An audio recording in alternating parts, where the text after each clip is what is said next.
So without further ado, I don't wanna talk so much. I wanna give the floor to our winners. As part of their prize is a public discussion and in giving them a public platform to actually speak their mind and share their essay. And I think, and more than that, because the competition happened a few months ago, and still there's so much happening in the country.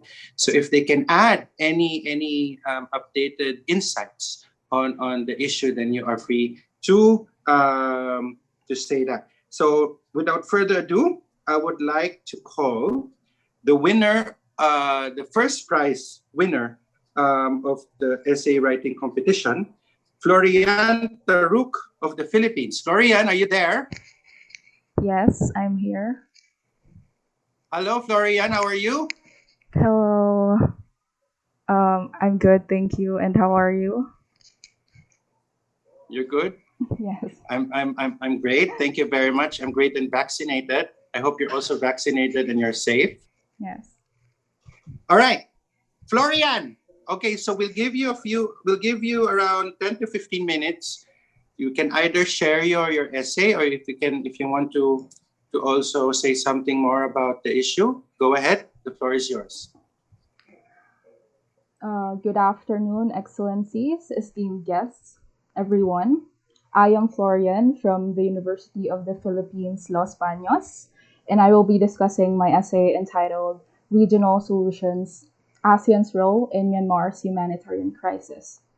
Similar to the framework of my essay, I will begin by firstly giving a brief situationer on the recent development in Myanmar. Secondly, an update on ASEAN's response as per the 38th and 39th summit, which actually is happening this week. And finally, discussing my suggestions as I have written for the ASEAN response to Myanmar's crisis. Now, as we are all aware, Myanmar's military, the Tamadao, staged a coup February this year under the claims that fraudulent elections, reinstating the military rule since the installment of a quasi democracy a decade ago. To date, as per reports of the UN, there had already been 1,100 murders, 8,000 detainees, and 230,000 displaced civilians. Lest we forget, the military led Rohingya genocide, which displaced 730,000 in 2017, remains unresolved, with the future still uncertain as the Rohingya remains in refugee camps in Bangladesh and other parts of Southeast Asia. Clearly, this is a breach in fundamental freedoms, human rights, and democratic principles. Now, the ASEAN has been heavily commended locally and internationally for its response and approaches towards the escalating violence in Myanmar. The body initially extended an invite to the leaders' meeting in Jakarta to the Junta General Ming Aung Hlaing, which is a questionable move because it gave the general a face of legitimacy in representing the country. Earlier this year, member states stood divided on the issue as the Philippines, Thailand, Vietnam, and Cambodia have refused to criticize the coup, while Indonesia and Singapore have condemned the military's actions, which is an illustration of the different government systems of different countries. Recently, however, and as mentioned by Her Excellency earlier, ASEAN opted to sideline the Junta General due to his failure to adopt the 5 point consensus, which I will be discussing more as we go along. And take note, this is from the 38th and 39th ASEAN Summit. In part, I think this is due to the international pressure the body is facing, but also implies a better outlook that times are changing. While this is a good move against legitimizing the junta, the body also agreed that, and I quote from the summit's chairman's statement, Myanmar needs both time and political space to deal with its many and complex challenges.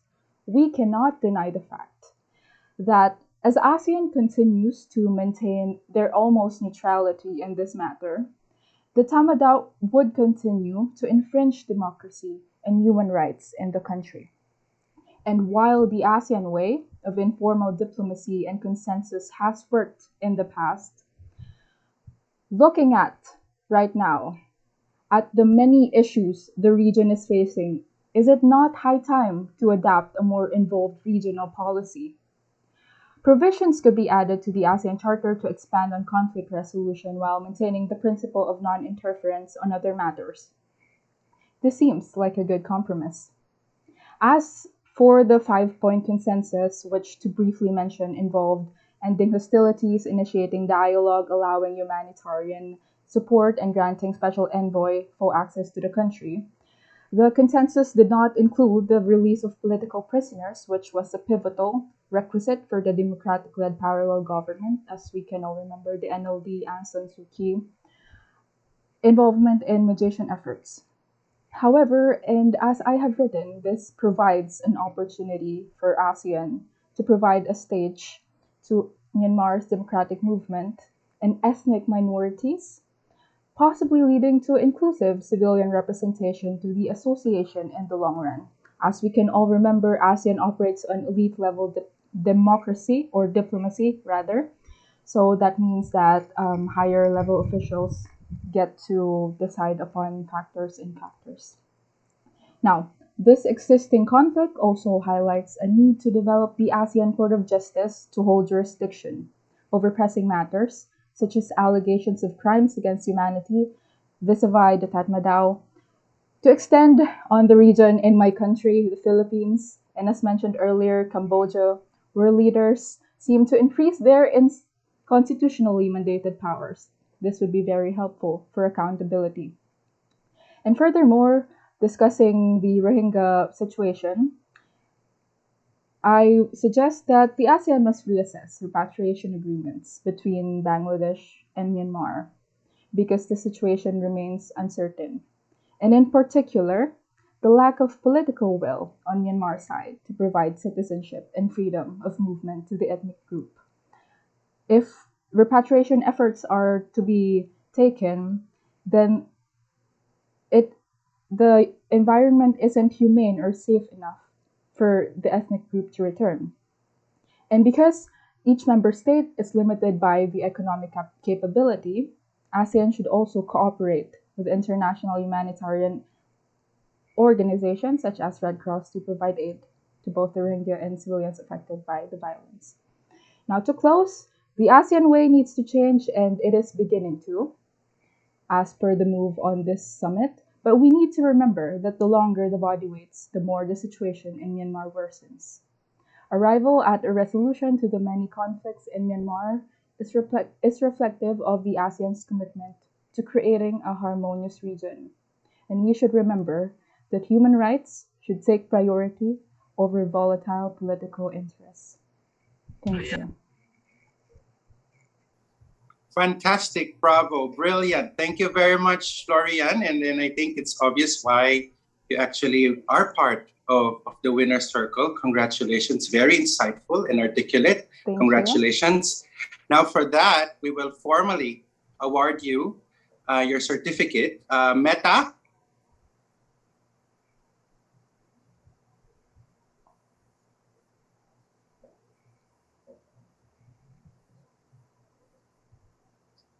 I will just be reading it.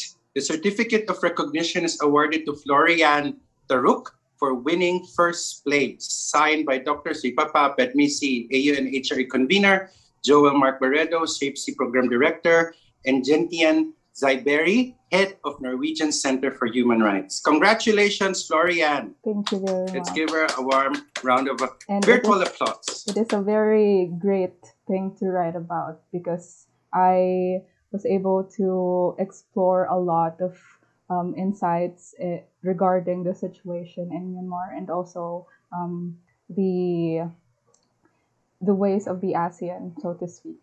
Thank you. Thank you very much, and it's very timely. As you've said, the ASEAN Summit is just around the corner. And again, we are very grateful for you for championing the voices of the silence, particularly in Myanmar. Thank you very much, Florian. Please do stay with us because I will open the floor for questions. So be ready for that. Thank you very much, Florian.